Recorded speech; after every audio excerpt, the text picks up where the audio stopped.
রাব্বি অনেক গরিব ছিল, সে সারাদিন একটি বস্তা নিয়ে গ্রামে ঘুরে বেড়াতো। আর যখনই গ্রামের ভাঙাচুরা প্লাস্টিকের বোতল টোতল পড়ে থাকতো সেগুলো সে তার ব্যাগে ভরে নিত। আর এই বোতল বিক্রি করে যে কয় টাকা সে পাইতো তা দিয়ে তার দুই বেলা খাবার হয়ে যেত। রাব্বি তার বউ বাচ্চা নিয়ে একটি ভাঙা টিনের ঘরে থাকতো। তারা এতটাই গরিব ছিল যে তাদের দুই বেলা খাবার ঠিক মতো জুটতো না। মাঝে মধ্যে খাবারের বদলে তারা পাতা খেয়ে দিন কাটিয়ে দিত। এত কষ্টের পরও রাব্বি কখনোই চুরি করার সিদ্ধান্ত নেয় না। একদিন রাত্রবেলা রাব্বি একটি বাংলোর পাশে বসে মনে মনে ভাবতেছিল। হঠাৎ করে রাব্বি দেখতে পায় তার সামনে মাটির নিচ থেকে আলো বেরোইতেছে। রাব্বি আস্তে করে উঠে দাঁড়ায়, তারপর সে সেইখানে গিয়ে মাটি খোঁড়া শুরু করে দেয়। কিছুক্ষণ মাটি খোঁড়ার পরে রাব্বি একটি লেমদানি পায়, আর তার পিছনে একটি ঘন্টা বাঁধা ছিল। লেমদানিটা হাতে নেওয়ার পরে রাব্বি শুনতে পায় যে এই লেমদানিটা মাটি থেকে উদ্ধার করবে তার প্রতিটা ইচ্ছা পূরণ হবে, শুধু তার বদলে তার একটি প্রিয় জিনিস হারিয়ে যাবে। রাব্বির হার্টবিট বাইরে যায়, আর সে মনে মনে ভাবতে থাকে সব থেকে প্রিয় জিনিস আবার কি। তারপরে রাব্বি বাসায় এসে তার ওয়াইফকে সবকিছু খুলে বলে। রাব্বির ওয়াইফ তানু অনেকটা ভয় পেয়ে যায়। তানু কিছুক্ষণ ভাবতে থাকে, তারপরে বলে আমরা 3 দিন ধরে না খেয়ে আছি, ফার্স্টে কিছু খাবার তো চাও। রাব্বি অনেকটা ভয়ে ভয়ে সেই ল্যাম্পপোস্টটি জ্বালায়। রাব্বি আস্তে করে বলে, হেই ল্যাম্প,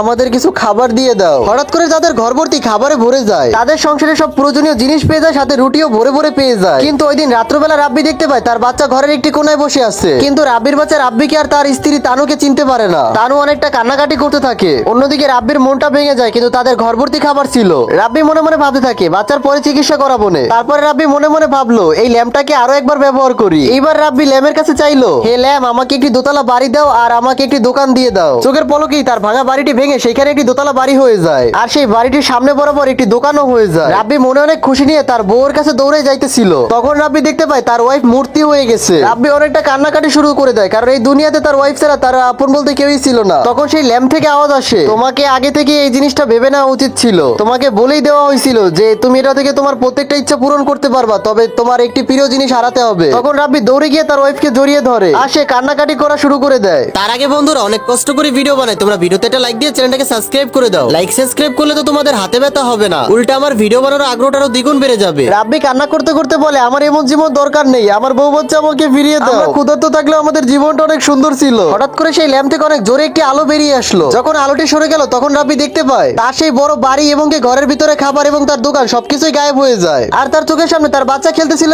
তার বউ অনেকটা খুশি ছিল। তারপরে রাব্বি সেই ল্যাম্পপোস্টটাকে সারা জীবনের জন্য মাটির নিচে পুঁতে দেয়। বন্ধুরা, এর আগের ভিডিওতে রাব্বি ভাই কমেন্ট করছিল ভাই আমার নাম দিয়ে ভিডিও বানান, আর সে কিন্তু আমাদের চ্যানেলটা সাবস্ক্রাইব করছিল। তোমরাও যদি চাও তোমাদের নাম দিয়ে আমি ভিডিও বানাই, তাহলে অবশ্যই চ্যানেলটাকে সাবস্ক্রাইব করে তোমার নামটা কমেন্ট সেকশনে লিখে যাও।